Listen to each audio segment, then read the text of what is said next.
ફૂલ કાંજળી વ્રત પવિત્ર શ્રાવણ માસની અંજવાળી તીજે એટલે કે સુદ તીજે કુંવારિકાએ પ્રાતઃકાળે સૂર્યોદય પહેલાં ઉઠી સ્નાનાદિથી પરવારી શણગાર સજી ભગવાન શિવના મંદિરે જઈ પ્રથમ શિવ પાર્વતીની પૂર્ણ શ્રદ્ધાથી પૂજા કરવી, ત્યારબાદ ગણેશજીની ભાવથી પૂજા કરવી, પછી ફૂલ સૂંઘીને ફળાહાર કરવો।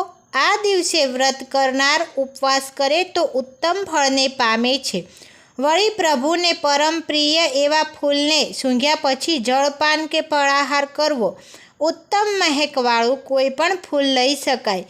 સાંજે સૂર્યાસ્ત પછી તરત જ જગતમાતા ગાયની પૂજા કરવી, રાત્રે જાગરણ કરવું, ઈષ્ટદેવની સ્તુતિ કરવી। દેવો પુરાણો કહે છે કે પૂર્ણ શ્રદ્ધાથી અને ભક્તિભાવથી આ વ્રત કરનારના સમગ્ર જીવન તથા સંસારમાં સુખની સુગંધ મહેકે છે।